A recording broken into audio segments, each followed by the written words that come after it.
அனைவருக்கும் வணக்கம். இன்றைய வகுப்புல பாத்தீங்க அப்படின்னா விவசாயத்துல வளர்ச்சி ஊக்கிகளின் பங்கு அப்படிங்கிற தலைப்புலதான் இந்த வகுப்பு பார்க்க போறோம். பொதுவாவே நம்ம ஒரு தாவரம்னு எடுத்துக்கிட்டோம்னா அதுக்கு தேவையான முதன்மை சத்துக்கள், இரண்டாம் நிலை சத்துக்கள், நுண்ணூட்ட சத்துக்கள் பற்றி நமக்கு நிறைய தெரிஞ்சிருக்கும். அது என்ன இந்த வளர்ச்சி ஊக்கிகள் அப்படிங்கிறது என்ன, அதனால தாவரத்துல என்னென்ன பலன்கள் இருக்கு, என்னென்ன வகையான வளர்ச்சி ஊக்கிகள் நமக்கு இருக்கு அப்படிங்கறத பத்தி இந்த வகுப்புல பார்க்கலாம். வகுப்போட இறுதியில உங்களோட சந்தேகங்களையும் நீங்க பயன்படுத்திட்டு இருந்தீங்கன்னா அதை பத்தின தகவல்களையும் நீங்க இந்த காணொலியில நீங்க ஷேர் பண்ணலாம்.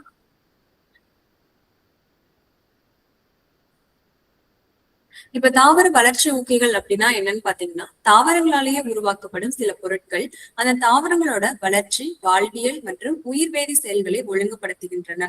அதாவது அந்த தாவரத்திலேயே உற்பத்தி ஆகக்கூடிய சில பொருட்கள் பாத்தீங்கன்னா, அதாவது இப்ப நம்மளோட உடம்புல இருக்க ஹார்மோன் சொல்றோம் இல்லைங்களா, அந்த ஹார்மோன்னாலதான் பாத்தீங்கன்னா நம்மளோட யோசனை, சிந்தனைகளா இருக்கட்டும், நம்மளோட உடல் உடல் உள்ளுறுப்புகளோட செயல்பாடுகளா இருக்கட்டும், எல்லாமே இந்த ஹார்மோன்கள் கட்டுப்படுத்துது இல்லைங்களா.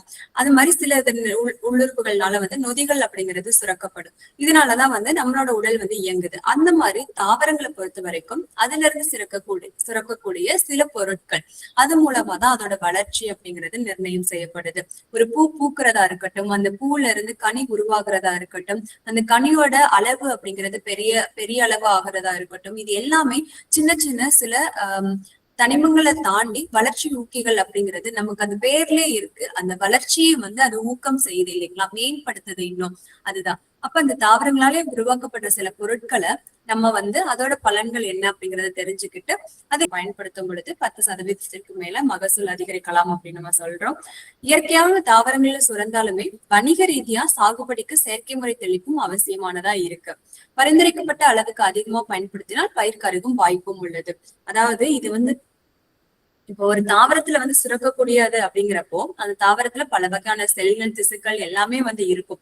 அப்படிங்கிறப்போ நமக்கு அதுக்கான கான்சென்ட்ரேஷன் சொல்லக்கூடிய அந்த செறிவு இருக்கு இல்லைங்களா, அது கரெக்டான அளவு தான் நம்ம கொடுக்கணும். அப்ப பரிந்துரை செய்யப்பட்ட அளவுக்கு மேல கொடுத்தோம் அப்படின்னா கண்டிப்பா அந்த இடத்துல அதோட பயன்பாடுங்கிறது வீரியத்தன்மை ஆகி நமக்கு அது நச்சுத்தன்மையா மாறதுக்கு வாய்ப்பு இருக்கு. அப்போ கரெக்டான அளவு நம்ம பயன்படுத்தணும் அப்படின்னா அது சீரான வளர்ச்சியுடையதா நமக்கு இருக்கும், நல்ல மகசூலும் கிடைக்கும். இப்ப தாவர ஹார்மோன்களோட வகைகளை பொறுத்த வரைக்கும் பாத்தீங்கன்னா, ஆக்சின், அது ஆக்சிஜன்ல ஆக்சின், ஜிப்ரலின், சைட்டோகைனின், எத்திலின்னு சொல்லக்கூடிய ஒரு 4 முதன்மை ஹார்மோன்களை பற்றி தான் நம்ம பார்ப்போம். அது மட்டும் இல்லாம அதெல்லாம் வேற எப்படி பிரிக்கிறோம் அப்படின்னா, வளர்ச்சி அடக்கிகளா பாக்குறோம். பூக்க உதவும் ஹார்மோன்கள், சில செடிகளோ இல்ல சில வகையான பயிர்கள்ல பாத்தீங்க அப்படின்னா பூக்கள் வரத்துக்கே ரொம்ப நாள் எடுக்கும். அப்ப அந்த பூக்கள் உறக்க நிலை, பூக்கள் வராம உறக்க நிலையில அந்த செடி இருக்கும் பொழுது அந்த பூக்க உதவும் ஹார்மோன்களா பயன்படுத்தலாம். அதே மாதிரி நம்ம பினாலிக் வகை சேர்மங்களை பயன்படுத்த முடியும். செயற்கை வளர்ச்சி ஒழுங்குபடுத்திகள் அப்படிங்கிறது நிறையவே இருக்கு. அதாவது ஒரு பழம் சீரான முறையில பழுக்கிறதுக்கும் சரி, ஒரு இப்ப நர்சரிலாம் நம்ம பாக்குறோம், அதோட வேர் வளர்ச்சி, தண்டு வளர்ச்சி இருந்தா மட்டும்தான் அடுத்து நம்ம அதை அடுத்த நிலைக்கு அதை இனப்பெருக்கம் செஞ்சு நம்ம நிறைய மல்டிபிள் சீட்லிங்ஸை உருவாக்க முடியும் இல்லைங்களா. கன்றுகளையோ நாற்றுகளையோ அதிகப்படுத்த முடியும். அதே மாதிரி அதை ஒரு திடத்தன்மை கொண்டதா நம்ம உருவாக்க முடியும். அப்ப அதோட வளர்ச்சிதை மாற்றங்களை ஒருங்கிணைக்கிறதுக்கு இதை நம்ம பயன்படுத்தலாம். இப்ப ஆக்சின் அப்படின்னு சொல்லக்கூடிய ஒரு முக்கியமான தாவர ஹார்மோன் பாத்தீங்க அப்படின்னா வேர் வளர்ச்சியை தூண்டுது, பூக்கள் பிஞ்சுகள் உதிர்வதை தடுக்கிறது அப்படின்னு நம்ம சொல்றோம். இது அதிகமா நம்ம வேளாண் பயன்பாடு எதுல நம்ம பயன்படுத்துறோம் அப்படின்னா, இப்ப இந்த பயிற்சி ஃபுல்லாவே பாத்தீங்கன்னா என்ன ஹார்மோன், அதோட வேளாண் பயன்பாடு என்ன அப்படிங்கறத பத்தி நம்ம பார்ப்போம். நமக்கு மார்க்கெட்ல என்னென்ன கிராப் பூஸ்டர்ஸ் சொல்லக்கூடிய வளர்ச்சி ஊக்கிகள்லாம் கிடைக்குது அப்படிங்கறதையும் நம்ம பார்க்கலாம். இப்ப பருத்தியை பொறுத்த வரைக்கும் நம்ம பிளானோபிக்ஸ் அப்படிங்கிற ஒரு மருந்தை நம்ம தெளிப்போம். அப்போ அதாவது NAன்னு சொல்லக்கூடிய நாப்தலின் அசிட்டிக் ஆசிட் அப்படிங்கிறது, அது அந்த பூவும் சப்பைகளும் உதிர்வதை குறைக்கிறதுக்கு. ஏன்னா இதுதான் நமக்கு மகசூல் தரக்கூடிய பகுதி. அப்படிங்கிறப்போ அதோட விளைச்சலையும் அதோட குவாலிட்டியும் தான் நம்ம அதிகப்படுத்தணும். அப்படிங்கிறப்போ நம்ம என்ன பண்ணோம், பூக்கள் உதிராம இருக்கிறதுக்காக இந்த பிளானோபிக்ஸ் அப்படிங்கிற மருந்தை 40 ppm அப்படிங்கிற அளவுல, அதாவது 4.5 மில்லி லிட்டர் 10 லிட்டர் தண்ணீருக்கு, அதுதான் 40 ppm அப்படி பார்ட்ஸ் பெர் மில்லியன் அப்படிங்கிற ஒரு அளவு, அதாவது மிக குறைந்த அளவு 10 லிட்டர் தண்ணிக்கு 4.5 ml அப்படிங்கிறது எவ்வளவு குறைவான அளவுன்னு பாத்துக்கோங்க. அப்ப அந்த மாதிரியான செறிவுல தான் நம்ம அதை கலந்து தெளிக்கணும். அப்ப பிளானோபிக்ஸ்ங்கிறதே நமக்கு வந்து மருந்து வந்து கிடைக்கும். அதெல்லாம் நம்ம வந்து காட்டன்ல வந்து அந்த பூக்கும் தருணத்துல வந்து தெளிக்கிறது மூலமா பூக்கள் மற்றும் சப்பைகள் வந்து உதிர்வதை தடுக்க முடியும் நம்ம சொல்லிக்கலாம். தக்காளி மற்றும் மிளகாயிலையும் பாத்தீங்கன்னா பூ அதிகமா வந்து பிடிச்சா மட்டும்தான் நமக்கு அதுல இருந்து காய் வந்து கிடைக்கும். அப்ப பூ உதிர்வதை தடுக்கிறதுக்கு நம்ம இந்த ஆக்சின் உடைய பிளானோபிக்ஸ் மருந்தை வந்து நம்ம பயன்படுத்திக்கலாம். இந்த ஆக்சின்கள் வந்து பாத்தீங்க அப்படின்னா தாவரத்தோட நுனி பகுதிகளை தான் உற்பத்தி செய்யப்படும். செல்லோட சுவர் நிகழ்ச்சியை அதிகரித்து செல் நீட்சியை ஊக்குவிக்கின்றன அப்படின்னா, அதாவது இப்ப நம்ம தாவர ஹார்மோன்களை பொறுத்த வரைக்கும் எல்லா ஹார்மோன்களுமே அந்த தாவரத்துல இருக்கும். எந்த அளவு வந்து அது இருக்குதோ அதை பொறுத்துதான் அதோட பயன்பாடு அப்படிங்கிறது இருக்கும். இப்ப நமக்கு சைட்டோகைனின்னு சொல்லிட்டு இன்னொரு ஒரு வகையான ஹார்மோனும் இருக்கு. இந்த ஆக்சின் சொல்லக்கூடியது தாவரத்தோட நுனி பகுதியில இருக்கும். அப்ப தாவரத்துல ஆக்சின்ங்கிற அளவு அதிகமா இருந்ததுன்னா நுனி வளர்ச்சி, நுனி மொட்டோட வளர்ச்சி அதிகமா இருக்கும். இதுவே நான் சொல்லக்கூடிய அந்த சைட்டோகைனின் அப்படிங்கறதோட அளவு அதிகமா இருந்ததுன்னா ஒரு தாவரத்தோட தண்டு வளர்ச்சி அப்படி அடிப்பாகத்துல உள்ள தண்டு வளர்ச்சி அப்படிங்கிறது அதிகமா இருக்கும். அது மூலமா தான் வந்து பாத்தீங்க அப்படின்னா இப்ப நிறைய நமக்கு வந்து டிஷ்யூ கல்ச்சர்னு சொல்லக்கூடிய டெக்னாலஜி எல்லாமே நமக்கு வந்து வாழையில பயன்படுத்துறோம். லேப்ல வந்து அதாவது நம்ம கல்ச்சர் பண்றோம் இல்லைங்களா, நிறைய பிளான்ட்ஸை வந்து அதாவது பயிர் நாற்றுகளை வந்து உற்பத்தி பண்றோம். அந்த மாதிரி பண்றதுக்கு எல்லாத்துக்குமே நமக்கு இந்த மாதிரியான ஹார்மோன்ஸ் வந்து தேவைப்படும். இதோட பயன்பாடு பார்க்கும் பொழுது நாற்றங்கள், அதாவது நர்சரியில வந்து பாத்தீங்கன்னா இந்த குச்சிகளை நடும் பொழுது அதுல வேர் பிடிக்கணும். அதுக்காக வந்து இந்த நாப்தலின் அசிட்டிக் ஆசிட் அல்லது இண்டோல் பியூட்ரிக் அமிலம்னு சொல்லக்கூடிய அந்த ஆக்சின் தன்மை கொண்ட ஒரு திரவம், ஒரு அமிலம் அதுல வந்து நம்ம வந்து நனைச்சு பயன்படுத்தணும் அப்படின்னா கண்டிப்பா அதுல வந்து வேர் வளர்ச்சி அப்படிங்கிறது வந்து இருக்கும். அது மட்டும் இல்லாம இது பயன்படுத்தக்கூடிய அளவோட செறிவை வந்து அதிகப்படுத்தணும் அப்படின்னா அகன்ற இலை களைகளை அளிக்கும் களைக்கொல்லியாகவும் இது வந்து பயன்படுத்தப்படுது. 2,4-D அப்படிங்கிற நம்ம ஒண்ணு கேள்விப்பட்டிருப்போம் இல்லைங்களா, அது வந்து ஒரு களைக்கொல்லியா அதிக செறிவு, இதுதான் நம்ம நோட் பண்ணிக்கணும். குறைவான செறிவு அப்படிங்கிறப்போ அந்த ppmன்னு சொல்லக்கூடிய அளவுல நம்ம பயன்படுத்தணும்னா அது ஒரு வளர்ச்சி ஊக்கியா வந்து இருக்கும். அதுவே அதை அதிக செறிவுல நம்ம பயன்படுத்தும் பொழுது அது ஒரு களைக்கொல்லியா வந்து செயல்படுது. அகன்ற இலை, பிராட் லீஃப் அப்படின்னு நம்ம வந்து அகன்ற இலை கொண்ட அந்த மாதிரியான கலைகள் இருக்கு இல்லைங்களா, அது எல்லாத்தையுமே அழிக்கிறதுக்கு வந்து இந்த 2,4-D அப்படிங்கிறது பயன்படுது. அது மட்டும் இல்லாம மல்லிகை, அரளி, ரோஜா மற்றும் குரோட்டன்ஸ் போன்ற மலர் அல்லது அலங்கார செடிகளோட தண்டு பகுதியோட அடிப்பகுதியை இந்த IPA பவுடர் அல்லது திரவத்தில் நனைத்து நடும் போது 90% கன்றுகள் வந்து பாத்தீங்கன்னா வெற்றிகரமா வேர் பிடித்து வளர்ந்து விடும் அப்படின்னு சொல்றோம். அப்ப நர்சரியில உள்ளவங்க அது அதிக அளவு வந்து என்ன பண்ணலாம் அப்படின்னா பயன்படுத்துறதுக்கான வாய்ப்பு அப்படிங்கிறது இருக்கு. அடுத்ததா வந்து பார்க்க போறது ஜிப்ரலின். இந்த ஜிப்ரலின் அப்படின்னு சொல்லக்கூடியது வந்து பாத்தீங்கன்னா இது வந்து தண்டு நீளமாவதை ஊக்குவிக்கிறது, விதைகளோட உறக்க நிலையை நீக்க உதவுகிறது அப்படின்னு வந்து சொல்றோம். அதாவது இப்ப விதையில்லா திராட்சை எல்லாம் உருவாக்குறாங்க இல்லைங்களா, பழங்களோட அளவை அதிகரிக்கிறதுக்கும் அதுக்கெல்லாமே இந்த ஜிப்ரலின் அமிலம் பயன்படுத்தப்படுது. இப்ப நம்ம நிறைய திராட்சையில பாக்குறோம் விதையில்லா திராட்சை அப்படிங்கிறது. அப்ப அந்த மாதிரியான விதையில்லா திராட்சை அதெல்லாம் உருவாக்க இந்த ஜிப்ரலின் அப்படிங்கிற ஒரு ஹார்மோனோட வேலைப்பாடு அப்படிங்கிறது அந்த இடத்துல அதிகமா இருக்கு. அது இல்லாம சில விதைகள்லாம் வந்து பாத்தீங்கன்னா டார்மன்சின்னு சொல்லக்கூடிய உறக்க நிலையில வந்து இருக்கும். அப்ப நீங்க எக்ஸ்டர்னலா அதாவது வெளிப்புறத்துல இருந்து ஒரு திரவத்தை வந்து கொடுக்கும் பொழுதுதான் அது வந்து உள்ள அந்த விதையோட உள்பகுதியில வேலை பார்த்து அது வந்து நாளடைவுல வந்து முளைப்பு திறன் அப்படிங்கிறது கூடும். அப்ப அந்த விதைகளோட உறக்க நிலையை வந்து நீக்கிறதுக்கு இந்த ஜிப்ரலின் அப்படிங்கிறது வந்து நமக்கு வந்து உதவுது. இது ஜிப்ரலிக் ஆசிட்ங்கிற வடிவுல வந்து நமக்கு பாத்தீங்கன்னா கிடைக்கும். ஜிப்ரலின் வந்து பாத்தீங்கன்னா விதையோட முளைப்பு திறனை தூண்டுவதில் முதன்மை பங்கு வகிக்கின்றன. தானியங்களில் உள்ள என்சைம்களை தூண்டி சேமித்து வைக்கப்பட்ட உணவை ஆற்றலாக மாற்றுகின்றது அப்படின்னு நம்ம சொல்லலாம். நிழலில் வளரும் பயிர்கள் மெலிந்து நீண்டு வளர்வதை தடுக்க ஜிப்ரலின் உதவுகின்றது. சில இடங்கள்ல வந்து பார்த்தோம் அப்படின்னா நமக்கு வந்து நிழல் பகுதிகள தாவரங்கள் இருந்ததுன்னா சரியான வளர்ச்சி வந்து இருக்காது. அந்த மாதிரி சமயங்கள்ல வந்து இந்த ஜிப்ரலினை வந்து பயன்படுத்தும் பொழுது சீரான வளர்ச்சி அப்படிங்கிறது அந்த இடத்துல வந்து இருக்கும். அது மட்டும் இல்லாம பழத்தோட அளவு மற்றும் சுவையை மேம்படுத்துறதுக்கும் இந்த ஜிப்ரலினை வந்து நம்ம பயன்படுத்திக்கலாம். திராட்சை, எலும்பிச்சை போன்ற பழங்கள்ல அது அதிகமா பயன்படுத்துறோம். அடுத்ததான் வந்து பாத்தீங்கன்னா இந்த திராட்சை கிளைகள்ல சிறு பட்டாணி அளவுல இருக்கும் பொழுது நம்மளே வந்து ஒரு திராட்சை கொத்து வாங்கி பார்த்தோம்னா சின்ன சின்ன அதாவது பெருசே ஆகாம வந்து பாத்தீங்கன்னா சின்ன சின்ன குலைகள் திராட்சை மூட்டுகள் வந்து இருக்கும். அப்ப அந்த மாதிரி இந்த GA3 அப்படின்னு சொல்லக்கூடிய இந்த ஜிப்ரலிக் ஆசிட வந்து நம்ம தெளிக்கும் பொழுது எல்லா பழமுமே நல்ல பெருசா வளர்றதுக்கான வாய்ப்புங்கிறது அதிகமா இருக்கு. அதே மாதிரி குலையில் உள்ள பழங்களுக்கு இடைவெளி கிடைப்பதால் பழங்கள் அழுகுவதும் வந்து தடுக்கப்படும் அப்படின்னு வந்து நம்ம சொல்றோம். ஆப்பிள் மற்றும் பேரிக்காய் பொறுத்த வரைக்கும் அதோட வடிவம் சீராகவும் அளவை கூட்டவுமே இந்த ஜிப்ரலிக் ஆசிட் அப்படிங்கிறது பயன்படுது. இதை நம்ம வெளிப்புறமா வந்து தெளிக்கும் பொழுது என்ன ஆகும் அப்படின்னா தாவரங்கள்னால உறிஞ்சப்படுது. அப்ப தாவரங்கள் வந்து அதை உறிஞ்சுறதுக்கே 2 to 4 மணி நேரம் வந்து ஆகும்னு சொல்றோம். அப்போ வந்து நம்ம இதை தெளிப்பெல்லாம் மேற்கொண்டோம் அப்படின்னா முதல் ஒரு 6 மணி நேரத்திற்கு மழை இல்லாம பாத்துக்கணும். ஒருவேளை மழை இருந்தது அப்படின்னா கண்டிப்பா அது கரைஞ்சிரும். அப்ப நமக்கு வந்து அதோட பலன் அப்படிங்கிறது இருக்காது. நம்ம திருப்பி ஒரு மறுதெளிப்பு அப்படிங்கிறது வந்து கண்டிப்பா போகணும். அதனால வந்து பாத்தீங்கன்னா இது தாவரங்கள்ல வந்து இந்த ஜிப்ரலிக் ஆசிட்ங்கிறது நம்ம வெளிப்புறமா வந்து கொடுக்கறது உறிஞ்சப்பட்டு அது வந்து உள்ள வந்து அந்த வேலைப்பாடுகள் வந்து நடந்து அந்த என்சைம்ஸ் எல்லாம் தூண்டி அது மூலமா நமக்கு வந்து பலன்கிறது கிடைக்குது. இப்ப கரும்பு பொறுத்த வரைக்கும் பாத்தீங்கன்னா சர்க்கரை சத்து சேமிக்கப்படுவது அதோட கனிவிடை பகுதி தான்.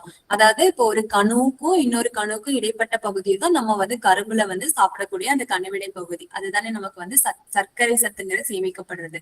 அப்ப அந்த இடைவெளியை நீளமாக்கினால் நமக்கு வந்து மகசூல் பெருமளவு உயரும். நம்மளே வந்து கரும்பு வாங்கும் போது நீட்டமா இருக்க மாதிரிதான் பார்த்து வாங்குவோம் இல்லைங்களா? அப்ப அந்த மாதிரி ஒரு கனவுக்கும் இன்னொரு கனவுக்கும் இடையில இருக்கக்கூடிய அந்த பகுதியோட அளவை வந்து அதிகரிக்கிறதுக்குமே இந்த ஜிப்ரலிக் ஆசிடை வந்து நம்ம தெளிக்கலாம்.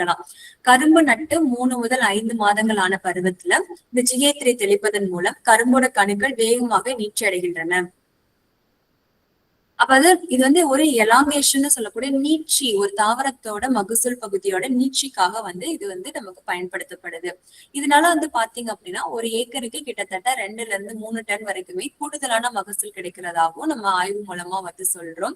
இந்த ஹார்மோனை உறிஞ்சுவதற்கு செடிக்கு வந்து பாத்தீங்கன்னா 2 to 4 மணி நேரம் தேவைப்படும். அப்ப மருந்து தெளித்த 6 மணி நேரத்திற்குள் மழை பெய்தால் மீண்டும் வந்து தெளிக்கணும் அப்படின்னு நம்ம வந்து சொல்றோம். எவ்வளவு வந்து நம்ம தெளிக்கலாம் அப்படின்னா 35 ppmல இருந்து 150 ppm வரைக்குமே நம்ம வந்து இதை வந்து பரிந்துரை செய்யலாம். ஏன்னா நம்ம 3 மாதத்துல இருந்து 5 மாதங்களான பருவம் வரைக்கும் தெளிக்கிறோம் இல்லைங்களா? அப்ப குறைந்த அளவு வந்து பாத்தீங்கன்னா முதல் மாதங்கள்ல கொடுக்கலாம். அடுத்தடுத்து அதோட பருவங்கிறது அதிகமாகும் பொழுது அதோட வளர்ச்சி அதிகமா இருக்கும். அப்ப நம்ம 150 ppm அப்படிங்கிறது வந்து பாத்தீங்கன்னா ஒரு வந்து சரியான ஒரு பரிந்துரைக்கப்பட்ட ஒரு அளவா வந்து இருக்கும். இதை வந்து நம்ம தெளிக்கிறது மூலமா கண்டிப்பா வந்து கரும்புல வந்து மகசூல் அப்படிங்கிறது அதிகரிக்கிறதுக்கான வாய்ப்பு வந்து இருக்கு. சில விதைகள் வந்து பாத்தீங்கன்னா அறுவடை செய்தவுடன் நட்டாலும் முளைக்காது அப்படின்னு சொல்றோம். அப்ப அதை உடனடியா முளைக்க வைக்கிறதுக்குமே இந்த ஜிப்ரலிக் அமிலம் அப்படிங்கிறது பயன்படுத்தப்படுது. குளிர்சாதன கிடங்கில் இருந்து எடுக்கப்படும் உருளைக்கிழங்கோட விதைகள் உடனடியா முளைக்காது. இப்ப நிறைய இடங்கள்ல வந்து பாத்தீங்க அப்படின்னா உருளைக்கிழங்கு எல்லாம் பொறுத்த வரைக்கும் அதோட அதாவது அதோட பெருக்கம் அப்படிங்கிறது பாத்தீங்கன்னா ஸ்டெம் கட்டிங்ஸ் அப்படின்னு சொல்லுவோம். அதாவது அதுல இருந்து கிடைக்கக்கூடிய அந்த தண்டு போத்துகள் மூலமா தான் நம்ம வந்து வளர்க்கிறோம். ஆனா இந்த சில இடங்கள்ல விதைகள் மூலமா நம்ம வளர்க்கும் பொழுது அந்த குளிர்சாதன அதாவது கோல்டு ஸ்டோரேஜ்ல நம்ம வச்சிருந்தோம் அப்படின்னா அது கண்டிப்பா முளைக்காம இருக்கும். அப்ப இந்த கரைசல்ல அதை நினைச்சு நட்டோம் அப்படின்னா கண்டிப்பா அதுல இருந்து சீக்கிரமா அந்த கண்கள் எல்லாம் முளைத்து வெளியில வரும் அப்படின்னு நம்ம சொல்லலாம். வளர்ச்சி ஊக்கிகள் வந்து எப்போதுமே மைக்ரோ அளவில் தான் பயன்படுத்தணும். உதாரணமா 10 to 20 மில்லிகிராம் மருந்து தான் 1 லிட்டர் தண்ணீர்ல கலக்கணும். அளவு கூடினால் அது செடியை வளர விடாமல் தடுத்துவிடும் அல்லது களைக்கொல்லியாக மாறி செடியை அழைத்துவிடும். சோ பரிந்துரைக்கப்பட்ட அளவு மட்டும்தான் நம்ம மிக குறைந்த செறிவுல மட்டும்தான் அதை வந்து நம்ம பயன்படுத்தணும். அடுத்ததா வந்து இப்ப நம்ம ஆக்சின்னு சொல்லக்கூடிய ஒரு ஹார்மோன் பார்த்தோம். அடுத்து ஜிப்ரலிக் அமிலம் அப்படிங்கறது பார்த்தோம். இப்ப அடுத்ததான் சைட்டோகைனின் அப்படின்னு சொல்லக்கூடிய ஒரு வகையான தாவர ஹார்மோன். இது வந்து பாத்தீங்கன்னா செல் பிரிதலை ஊக்குவிக்கிறது. இப்போ ஒவ்வொரு செல்லுமே இப்ப தாவரத்திலயும் செல்கள் இருக்கும். இப்ப நமக்கு ஒரு உடம்புல வந்து ஒரு காயப்பட்டா சில நாட்கள்ல வந்து பாத்தீங்கன்னா அந்த இடத்துல ஒரு தோல் வந்து வந்துருது இல்லைங்களா? அந்த காயம் வந்து ஆறிடுது. என்ன நடக்குதாங்க? செல்களோட வளர்ச்சி. அந்த செல்கள் வந்து அந்த காயத்தை வந்து நுனி பகுதியில உற்பத்தி செய்யப்படுறது. இந்த சைட்டோகைனின் அப்படிங்கிறது வேர் முனைகள்ல உற்பத்தி செய்யப்படுகிறது. அங்க இருந்துதான் தாவரத்தோட பிற பகுதிகளுக்கு வந்து கடத்தப்படுது. புரதச் சேர்க்கை அப்படின்னு பொறுத்த வரைக்கும் இது RNA மற்றும் புரதச் சேர்க்கையை தூண்டி இலைகள் மஞ்சள் நிறமாக மாறி வாடுவதை வந்து தாமதப்படுத்துறதுனாலதான் பயிரோட ஆயுட்காலத்தை வந்து அதிகப்படுத்துது அப்படின்னு நம்ம சொல்லலாம். அறுவடை செய்த காய்கறிகளை சந்தைப்படுத்துவதற்கு முன்பு சில நாட்கள் வந்து பசுமையா வைக்கிறதுக்கும் இந்த சைட்டோகைனின் வந்து உதவியா வந்து இருக்கு. அடுத்ததான் வந்து பாத்தீங்கன்னா எத்திலின். இது ரொம்ப அதிக அளவுல பயன்படுத்தக்கூடிய ஒரு கமர்ஷியலான ஒரு ப்ராடக்ட் தான். அதாவது இது வந்து ஒரு வாயு நிலையில உள்ள ஒரு ஹார்மோன். பழங்களை வந்து பழுக்க வைக்கிறதுக்கான ஒரு ஹார்மோனா இருக்கிறதுனால ரைப்பனிங் ஹார்மோன் அப்படின்னே வந்து இதை நம்ம சொல்லலாம். இது வந்து ஒரு வாயு நிலையில உள்ள ஒரு திரவம் தான். இந்த எத்தரல் அப்படிங்கிறது ஒரு பெயர் நிறுவனம். இது ஒரு பிராண்ட், அதாவது பிரைவேட் கம்பெனியோட தான் பெயர் நிறுவனத்தால வந்து அந்த எத்திலின்ங்கிற காம்பவுண்ட் வந்து பாத்தீங்கன்னா எத்தரல் அப்படிங்கிற பெயர்ல வந்து அதை வந்து விற்பனை செய்யறாங்க. இதுல வந்து பாத்தீங்கன்னா எப்டிஃபான் அப்படிங்கிறது வந்து ஒரு 39% வந்து இருக்கு. இப்ப நம்ம யூரியால சொல்றோம் இல்லைங்களா, 46% வந்து தலைச்சத்து அப்படிங்கிறது இருக்குன்னு.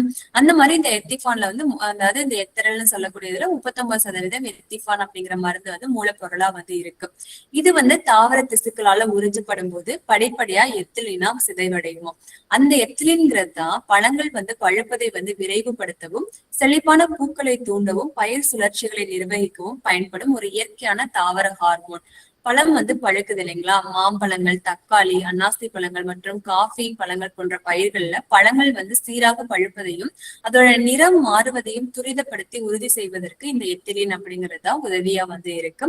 அது மட்டும் இல்லாம இப்ப மாம்பழங்களை பொறுத்த வரைக்கும் ஒன்று விட்டு ஒன்று காய்க்கும் போக்கை தகர்த்து செழிப்பான பூத்தலை ஊக்குவிக்க உதவுகிறது. மாதுளை மரங்களை பொறுத்த வரைக்கும் குறிப்பிட்ட இடங்கள்ல இலைகளை வந்து உதிர்க்கிறதுக்கும், ரப்பர் மரங்கள்ல பால் உற்பத்தியை அதிகரிப்பதற்குமே இது வந்து பயன்படுத்தப்படுது. நிறைய செயல்பாடுகள்ல இது எத்திலின் அப்படிங்கிறது நமக்கு உதவியா வந்து இருக்கு.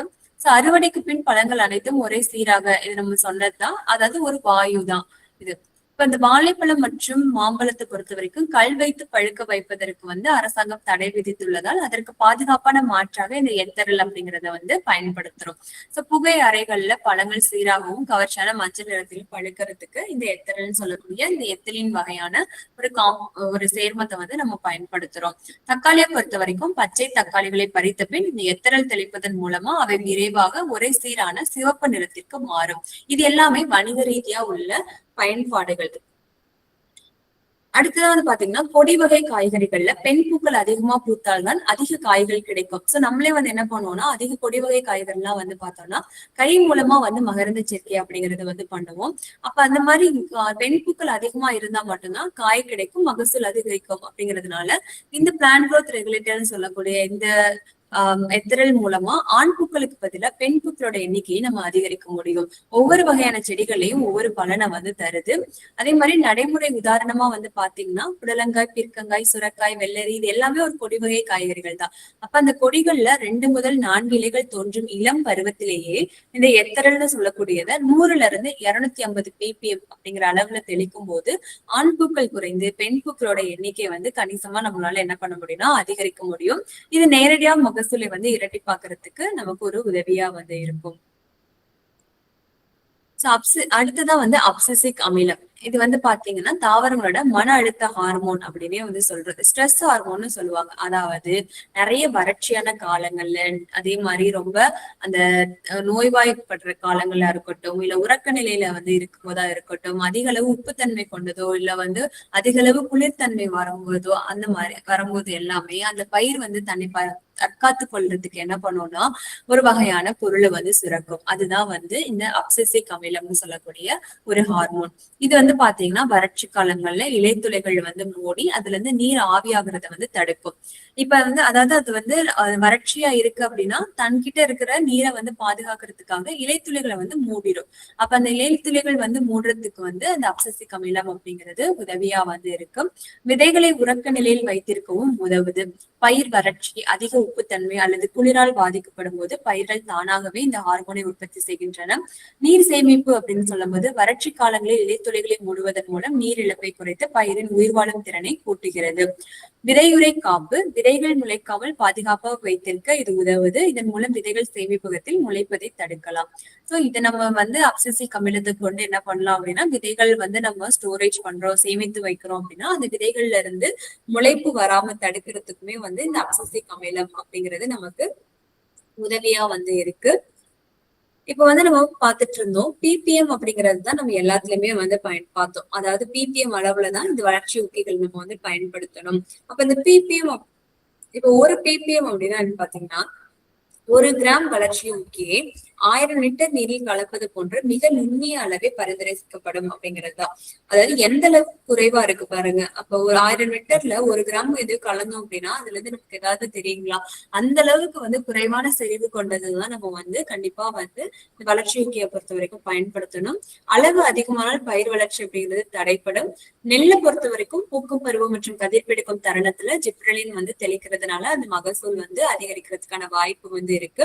அதே மாதிரி காய்கறி பயிர்களை பொறுத்த வரைக்கும் தக்காளி, மிளகாய் பயிர்கள்ல பூக்கள் உதிர்வதை தடுக்கிறதுக்கு வணிக ரீதியா அதிக அளவு பயன்படுத்துறது இந்த NAA, நாப்தலின் அசிட்டிக் அமிலம்னு சொல்லக்கூடியது.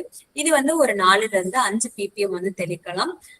வளர்ச்சி ஊக்கிகளை தெளிக்கும் போது கையுறைகள் மற்றும் முகக்கவசம் அணிவதும் அவசியம். நம்ம எந்த ஒரு செயற்கை வேதிப்பொருட்களை பயிர்களுக்கு கொடுத்தாலுமே நம்ம மனிதனோட பாதுகாப்பு அப்படிங்கிறது மிக அவசியம். சோ எது நம்ம தெளிப்பு மேற்கொண்டாலுமே கையுறைகள் மற்றும் முகக்கவசம் அணிஞ்சிருக்கிறது ரொம்பவே அவசியமானது.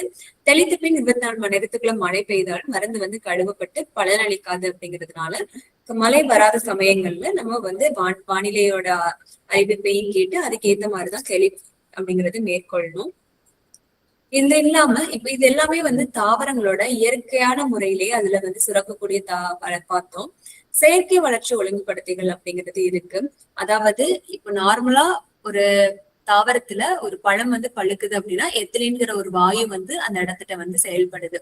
அதுவே இப்ப நம்ம செயற்கையான முறையில அதை பழுக்க வைக்கணும் அப்படிங்கிறப்போ நமக்கு எத்திரல் அல்லது எத்திஃபான்னு சொல்லக்கூடிய ஒரு காம்பவுண்ட் நம்ம யூஸ் பண்றோம். அப்படிங்கிறப்போ அது நம்ம சிந்தட்டிக்கா நம்ம ஆய்வகத்துல அதை நம்ம உருவாக்குறோம் இல்லைங்களா? அதனாலதான் அது செயற்கை வளர்ச்சி ஒழுங்குபடுத்திக்கலாம் நம்ம சொல்றோம். இப்ப எத்திஃபான்னு சொல்லக்கூடியது பாத்தீங்கன்னா முதிர்ச்சி பருவத்தை விரைவாக்கவும் ஆன்டி சைட்டோகைனினாகவும் செயல்படுது.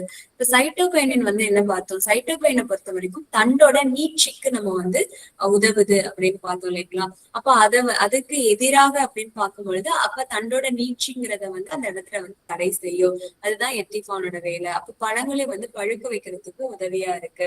இந்த ட்ரையோகான்டனால் அப்படிங்கிற ஒரு மருந்து இருக்கு. இது பாத்தீங்க அப்படின்னா பயிர்களோட உலர் இடைத்திறனை மேம்படுத்த இந்த மூலக்கூறு பெரிதும் உதவுகிறது. அதாவது இந்த ட்ரையோகான்டனால் அப்படிங்கறத பார்த்தோம் அப்படின்னா நிறைய தாவரத்துல பயன்படுத்தும் பொழுது அந்த தாவரத்தோட பச்சையம் அப்படிங்கிறது அதிகமாகும். பச்சையம் அதிகமான ஒளிச்சேர்க்கை அப்படிங்கிறது அதிக அளவு நடக்கும். அப்போ ஒளிச்சேர்க்கை அதிக அளவு நடக்கும் பொழுது அந்த தாவரத்துக்கு தேவையான உணவுப் பொருள் அப்படிங்கிறது அந்த இடத்துல உற்பத்தி செய்யப்படுது. அதனாலதான் பயிர்களோட உலர் எடைத்திறன் அப்படிங்கிறது அந்த இடத்துல அதிகமாகுது. இந்த ட்ரையோகான்டனால் அப்படின்னு சொல்லக்கூடியதுமே நமக்கு ஒரு வகையான செயற்கை வளர்ச்சி ஒழுங்குபடுத்திகள் அப்படிங்கிற அதாவது பிளான்ட் குரோத் ரெகுலேட்டர் அப்படின்னு நம்ம சொல்லுவோம். இதனால பாத்தீங்கன்னா சத்துக்களோட உட்கொள்ளும் திறனா இருக்கட்டும், தூர்க்கட்டும் அளவு, மகசூல், இது ஓவரால் எல்லாத்தையுமே இது என்ன பண்ணுதுன்னா மேம்படுத்துது அப்படின்னு சொல்லலாம். ட்ரையோகான்டனால் அப்படிங்கிறது அந்த சேர்மத்தோட பேரு.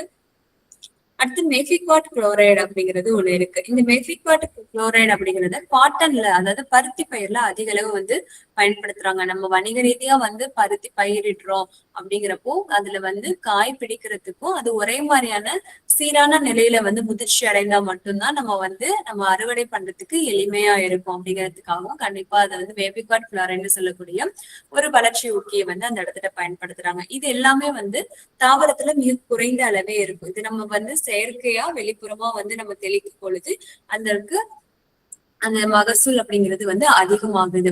பொதுவாக பயிர்களோட துரித வளர்ச்சியை உண்டாக்கி அதன் மூலம் அதிக மகசூல் மற்றும் தரம் கிடைக்க உதவுகிறது. இலைகள்ல பச்சையத்தை அதிகரிக்கிறது. குறிப்பாக பருத்தி பயிரில் காய் பிடிக்கும் திறனை மேம்படுத்தவும் ஒரே சீரான காய்கள் உருவாவதற்கும் அதாவது அளவுலேயும் சரி அதோட எடையிலேயும் சரி விரைவில் முதிர்ச்சி அடைவதற்கும் மற்றும் அதிக மகசூல் பெறுவதற்கும் உதவுகிறது. பயிர் வகை பயிர்கள்ல அதிக பூக்கள் உருவாவதற்கும் காய்களோட எண்ணிக்கை அதிகமாக்குவதற்கும் உதவுகிறது அப்படின்னு சொல்லலாம். பேர் மெஃபிக்வாட் குளோரைடு அப்படின்னு சொல்லக்கூடிய ஒரு வகையான நமக்கு வேதியியல் சேர்மம். இது பாத்தீங்க அப்படின்னா ரொம்ப குறைந்த அளவுல 0.015 சதவீதத்துலதான் நம்ம இது தெளிக்கிறது மூலமா கண்டிப்பா இதோட மகசூலை அதிகரிக்க முடியும். அடுத்ததான் லிகோசின், சைகோசெல்னு சொல்லக்கூடிய நிறைய வளர்ச்சி ஒழுங்குபடுத்திகள் நமக்கு மார்க்கெட்ல கிடைக்குது.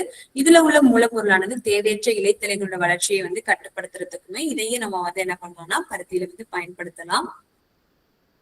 இதர வளர்ச்சி ஊக்கிகள் அப்படின்னு பார்த்தோம்னா திரவ ஹியூமிக் அமிலம், ஹியூமிக் ஆசிட் நம்ம கேள்விப்பட்டிருப்போம் இல்லைங்களா? திட ஹியூமிக் அமிலம் மற்றும் பொட்டாசியம் ஹியூமிட் அமிலமானது நன்கு மக்கப்பட்ட அங்கங்க பொருட்கள் கிடைக்கக்கூடிய ஒரு வகை அமிலம் வகையாகும் அப்படின்னு சொல்றோம். பயிர்களோட இதுவுமே வந்து வளர்ச்சியை வந்து அதிகப்படுத்துறதுக்காகவும் மகசூலை வந்து அதிகப்படுத்துறது, தரத்தினை மேம்படுத்துறதுக்குமே இது வந்து பயன்படுத்தப்படுது. அது மட்டும் இல்லாம தாவரத்தோட நொதிகள்ல செயல்திறனை வந்து கூட்டுது. பிரச்சனை உள்ள மண் வகைகள், நுண்ணூட்ட சத்துக்களை எளிதில் கடத்துவதற்கும், அதோட உட்கொள்ளும் திறன், விதைகளோட முளைப்பு திறன் மற்றும் நுண்ணுயிர்களோட வளங்களையும் அதோட எண்ணிக்கையை கூட்டுறதுக்குமே நமக்கு உதவியா இருக்கு. அப்ப ஹியூமிக் ஆசிட் அப்படின்னு சொல்லக்கூடியது நமக்கு ஒரு வகையான மட்க வைக்கப்பட்ட டீகம்போஸ் ஆன பொருட்கள்ல இருந்து கிடைக்கக்கூடிய ஒரு எண்பதை வந்து குறைக்கணும். அப்ப அதுக்கு வந்து இதை நம்ம வந்து பயன்படுத்திக்கலாம். அது இல்லாம காய்கள் வந்து முழுமையா வெடிச்சு, ஏன்னா நமக்கு அரைக்குறையா வெடிச்சிருந்தது அப்படின்னா அது வந்து நமக்கு நல்ல ஒரு வேல்யூ வந்து போகாது இல்லைங்க, மார்க்கெட் வேல்யூ அப்படிங்கிறப்போ. அப்ப காய்கள் வந்து முழுமையா வெடிச்சு சீரான அறுவடைக்கு வழிவகுக்கிறதுக்குமே இதை நம்ம வந்து பயன்படுத்தலாம். இதோட பரிந்துரைக்கப்பட்ட அளவும் பாத்தீங்கன்னா ஒரு ஏக்கருக்கு அப்படின்னா 2.5 கிலோ இதை வந்து 200 லிட்டர் தண்ணியில கலந்து பூக்கும் பருவத்திலையும் காய்பிடிக்கும் பருவத்திலையும் நம்ம வந்து தெளிப்பு வந்து மேற்கொள்ளலாம். ஒட்டும் திரவம் வந்து நம்ம சேர்த்து பயன்படுத்தப்படுது. அது வந்து சீரா அந்த தாவரத்துல வந்து படுறதுக்கான வாய்ப்பு வந்து இருக்கும். காதி சோப் அந்த மாதிரி கூட நம்ம வந்து ஒட்டும் திரவத்துக்கு வந்து நம்ம எடுத்துக்கலாம். குறிப்பு வந்து பாத்தீங்கன்னா 1% அப்படின்னு சொல்றது என்னன்னா, இப்போ 1 கிராம எடுத்து 100 மில்லி லிட்டர் தண்ணீர்ல கலந்து கரைச்சோம் அப்படின்னா அதுதான் 1% கரைசல். நம்ம நிறைய இதுல பார்ப்போம் 1% கரைசல் அப்படிங்கிறது. ஒரு பிபிஎம் அப்படின்னு சொல்லும் போது 1 மில்லிகிராம் எடுத்து 1 லிட்டர் தண்ணீர்ல வந்து கரைச்சோம் அப்படின்னா அதான் 1 பிபிஎம் அப்படிங்கிறது தான். சோ வந்து புரிஞ்சுக்கணும் சதவீதம்னா என்ன அல்லது பிபிஎம்னா என்ன அப்படிங்கிறது தான். இப்ப மக்காச்சோளத்தை பொறுத்த வரைக்கும் மக்காச்சோளம் மேக்ஸிம் அப்படிங்கிறது, இப்ப காட்டன் பொறுத்த வரைக்கும் பருத்தி பிளஸ்ன்னு பார்த்தோம், பயறு வகைகளை பொறுத்த வரைக்கும் பயறு வண்டர்னு பார்த்தோம், மக்காச்சோளத்தை பொறுத்த வரைக்கும் மக்காச்சோளம் மேக்ஸிம் அப்படிங்கறத பாக்குறோம். இதனால வந்து பாத்தீங்கன்னா அதுல மணி பிடிக்கிற திறன் வந்து அதிகமாகும். இதை வந்து வறட்சி தாங்கும் திறனையுமே வந்து அதிகரிக்கும் வந்து சொல்லலாம். பரிந்துரைக்கப்பட்ட அளவுமே அதேதான், 3 கிலோ 200 லிட்டர் தண்ணீரை வந்து கலந்து நம்ம தெளிக்கிறோம். ஆண் மஞ்சரி வந்து உருவாகிற சமயத்திலேயும் அந்த மணி உருவாகிற பருவத்திலேயும் நம்ம வந்து தெளிக்கலாம் அப்படின்னு சொல்லியிருக்கிறோம். அடுத்ததா வந்து பாத்தீங்கன்னா கரும்பு பூஸ்டர். இப்ப வந்து கரும்பு பூஸ்டரை பொறுத்த வரைக்கும் கரும்புக்கு தேவையான ஊட்டச்சத்துக்கள், அப்ப கரும்போட வளர்ச்சியை துரிதப்படுத்துறதுக்கா இருக்கட்டும், அதோட இடைக்கணுக்களோட நீளம் அதிகரிக்கிறதா இருக்கட்டும், நம்ம பார்த்தோம் ஜிப்ரலிக் ஆசிட் அப்படிங்கறத வந்து தெளிக்கிறது மூலமா அந்த இடைக்கணுக்களோட அளவு அப்படிங்கிறது அதிகரிக்கும். அப்ப வந்து 3 ல இருந்து 5 மாத வயதுடைய கரும்புல வந்து நம்ம அதை தெளிச்சோம் அப்படின்னா கண்டிப்பா நமக்கு வந்து மகசூல் அப்படிங்கிறது 2 ல இருந்து 3 டன் வரைக்குமே அதிகரிக்கிறதுக்கான வாய்ப்பு அப்படிங்கிறதே அதிகமா இருக்குன்னு சொல்லி பார்த்தோம் இல்லைங்களா. அப்ப அந்த ஜிப்ரலிக் ஆசிட் அப்படிங்கிறது நிறைய வகையில நமக்கு உதவியா இருக்கு. அது எல்லாமே இதுல இருக்கும். அப்ப வந்து இது எல்லாமே ஒருங்கிணைந்த ஊட்டச்சத்துக்கள் கொண்ட ஒரு பூஸ்டர் தான். அது மட்டும் இல்லாம சர்க்கரையோட கட்டுமானமும் கூடும். உள்ள உருவாகக்கூடிய அந்த சர்க்கரையோட அளவு அப்படிங்கறதையும் அதிகரிக்கிறதுக்கு இந்த கரும்பு பூஸ்டர்ங்கிறது உதவியா இருக்கு. வறட்சி தாங்கும் தன்மையை அதிகரிக்கிறதுக்காகவும் நமக்கு உதவியா இருக்கு. இப்ப வந்து கரும்பு நட்ட 45, 60, 75வது நாட்கள்ல வந்து பாத்தீங்கன்னா ஒரு ஏக்கருக்கு 45வது நாளா இருந்தா 1 கிலோவும், 60 நாட்கள்ல இருக்கும்போது 1.5 கிலோவும், 75வது நாட்கள்ல 2 கிலோ அப்படிங்கிற அளவுலையும் 200 லிட்டர் தண்ணியில கலந்து நம்ம தெளிச்சோம் அப்படின்னா அது வந்து நமக்கு பயனுள்ளதா இருக்கும் இல்லைங்களா. அப்போ அதுக்கு வந்து நம்ம வந்து இந்த மாதிரி ஹார்மோன்களை வந்து வளர்ச்சி ஊக்கிகளை வந்து பயன்படுத்த முடியும். வாழை பொறுத்த வரைக்கும் பழம் பழுத்தலுக்கு, அதே மாதிரி பப்பாளியை பொறுத்தவரைக்கும் பழம் பழுத்தலை வந்து துரிதப்படுத்துது அப்படின்னு நம்ம வந்து சொல்லலாம். சப்போட்டா பொறுத்த வரைக்கும் பழம் பழுத்தலை துரிதப்படுத்துகிறது. அதுக்கு வந்து இந்த எத்திகான் மற்றும் சோடியம் ஹைட்ராக்சைடு காம்பவுண்ட் வந்து கலந்து நம்ம வந்து தெளிக்கிறது மூலமா அதை வந்து நம்ம கட்டுப்படுத்தலாம். அடுத்தா வந்து பாத்தீங்கன்னா பூ பூத்தல் மற்றும் பழங்கள் உருவாதுல வளர்ச்சி ஊக்கிகளோட பங்கு என்னவா இருக்கு அப்படின்னு. தென்னை பொறுத்த வரைக்கும் இந்த 2,4-D 30 ppmங்கிற அளவுல பூத்த 1 மாதத்திற்கு பிறகு நம்ம வந்து தெளிக்கிறது மூலமா காய்பிடிக்கும் அளவு அப்படிங்கிறத வந்து அந்த சதவிகிதத்தை வந்து நம்மளால வந்து அதிகரிக்க முடியும். வாழை பொறுத்த வரைக்கும் கடைசி மொட்டு திறந்த 1 வாரத்திற்கு பிறகு 25 ppmங்கிற அளவுல நம்ம தெளிச்சோம்னா பூவன் வாழையில உள்ள வந்து விதைகள் வந்து உருவாகும், அது வந்து தடுக்கப்படும். அதே மாதிரி சாத்துக்குடி, ஆரஞ்சு போன்ற பயிர்கள்ல வந்து பாத்தீங்கன்னா பழங்களோட எண்ணிக்கை அதிகரிக்கிறதுக்கு NAன்னு சொல்லக்கூடிய நம்ம ஒரு காம்பவுண்ட வந்து 20 ppm என்ற அளவுல வந்து பூக்கும் பருவத்துல வந்து தெளிக்கலாம். அதே மாதிரி நம்ம ஆரம்பத்திலேயே வந்து பார்த்தோம் விதையில்லா திராட்சை அப்படிங்கிறது, அதுக்கு வந்து GA3ன்னு சொல்லக்கூடிய அந்த ஜிப்ரலிக் அமிலம் வந்து பயன்படுத்துவாங்க. அதுக்குமே நம்ம வந்து பாத்தீங்க அப்படின்னா 25 ppm என்ற அளவுல பூக்கும் பருவத்துல தெளிச்சோம் அப்படின்னா சிறிய அளவுல இருக்கக்கூடிய அந்த திராட்சை முட்டுகள் எல்லாமே வந்து பாத்தீங்கன்னா நமக்கு அது பெருக்கம் அடையும். புடலங்காய், பாகற்காய் போன்ற கொடிவகை காய்கறில நம்ம பார்த்தோம். நிறைய கொடிவகை காய்கறிகள்ல வந்து இந்த வளர்ச்சி ஊக்கிகளை பயன்படுத்தும் பொழுது ஆண் மலர்களோட எண்ணிக்கை குறைஞ்சு பெண் மலர்களோட எண்ணிக்கை வந்து அதிகமாகும் அப்படிங்கிறது. அந்த மாதிரி இப்ப இதுல வந்து எத்திரல் வந்து நம்ம பயன்படுத்தணும் அப்படின்னா மகசூல் அதிகரிப்புக்கு வந்து உதவியா வந்து இருக்கு. இதை எப்ப தெளிக்கணும்னா விதைத்த 10 ல இருந்து 15 நாட்களுக்கு அப்புறம் 4 முறை 7 நாட்கள் இடைவெளி. அதாவது அந்த செடி வளர்ந்து 4 இலை வந்து வந்தது அதுக்கப்புறம் வந்து இளம் பருவத்திலேயே வந்து நம்ம தெளிக்கிறது மூலமா மகசூலை வந்து அதிகரிக்கலாம்.